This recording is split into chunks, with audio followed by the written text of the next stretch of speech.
Welcome to Pack Saddle Basics again. Last time we did the box hitch.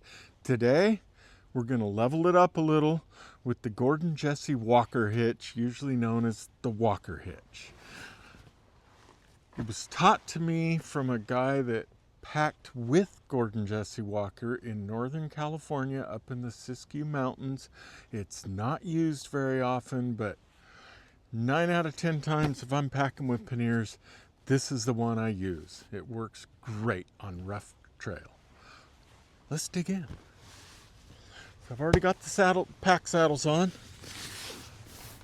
I'm going to throw a little small but representative top load on here.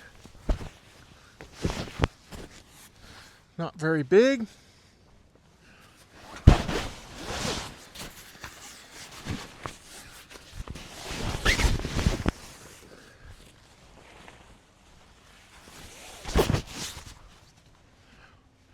Normally I use a standard canvas mantee for the top load, but I made this a while ago. It's waterproof, it's very light. I'll use this if I'm just taking 1 or 2 animals out.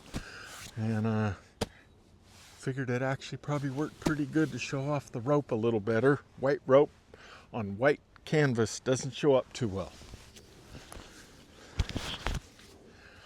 So, same as the box hitch. We throw the lash over, center of the load.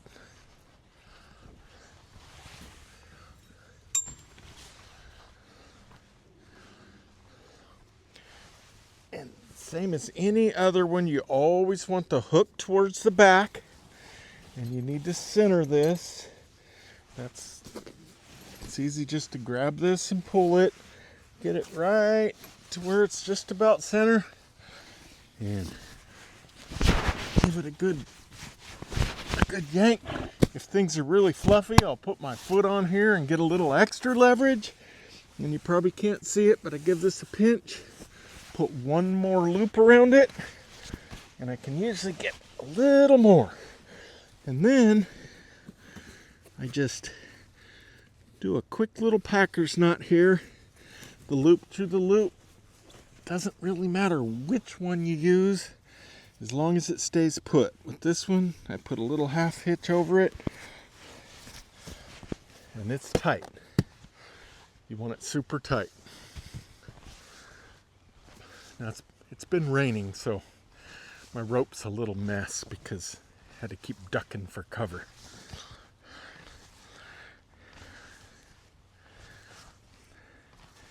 So we go over to the other side, same as on the box hitch, but this is where it all changes.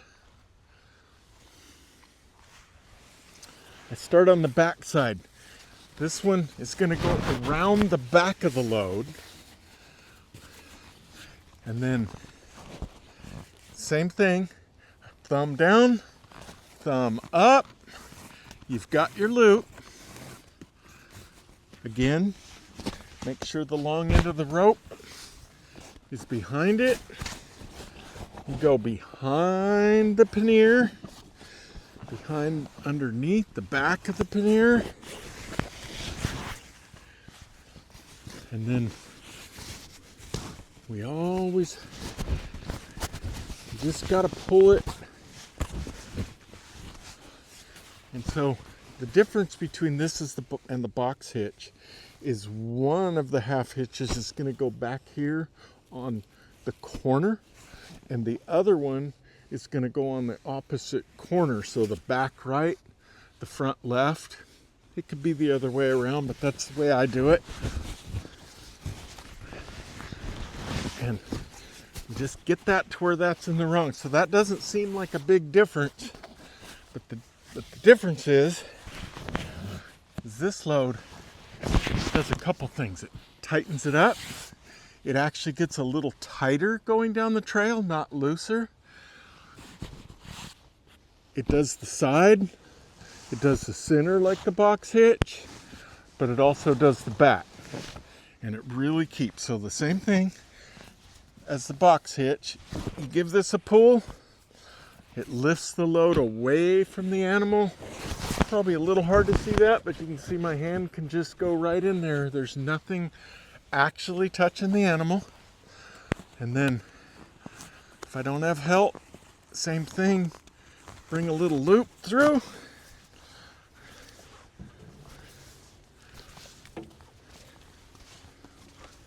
then we're going to go to the other side.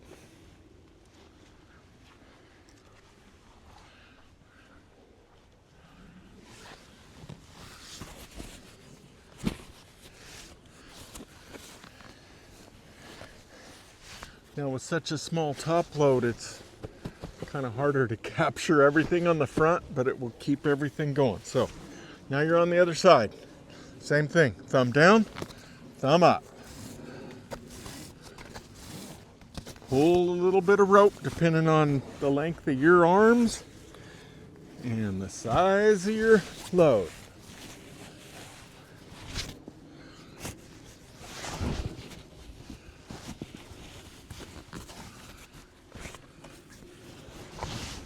So it's just the opposite of the box hitch, where you pull it the other way.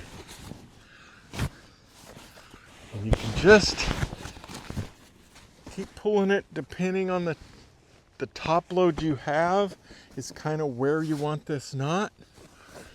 But you can see that's pretty tight. It's always better to get all the slack you can out of here now versus up on the trail. That's the way you want it. And then you pull this up, make sure these are in the right spot. It pulls it up away again. And then that same old thing, I do a packer's knot. You could do any knot you want. I pinch that off. Pull a loop through a loop. Probably tired of hearing me say that, huh? Loop through a loop. Finish it off with a half hitch. And then same old thing. I've got a little bit of extra rope, so I just coil it. If you don't have too much, you could daisy chain it. And go up and under one of the ropes. And don't do what I just did. And pull that through. And I keep it on the back so it really can't tie into anything. Oops. And that is the Walker hitch. So one thing about this Walker hitch is it takes a little more rope. I was always told that 65 feet is where a standard box hitch you can usually do with 50 feet. However, makes for a great, slightly longer high line, and I've never been bummed by having 10 feet of extra rope, but if you're 6 inches short, it's a bad day. So you've got this half hitch on the front left and the right rear, and as you go down the trail, those actually tighten. They keep it tight. Somebody smarter than me could probably explain why. I just know it works. And so instead of having all the ropes right in the center of your load, you have the one that goes around the front, one that goes around the back, one that goes over the center. It lifts the load. It tightens as it goes down the trail. It's a great hitch. Hope you enjoyed it. So that is the Walker hitch. Simple, strong, and my go-to hitch. Thanks for joining. Keep your loads tight and your coffee hot, and we'll see you next time.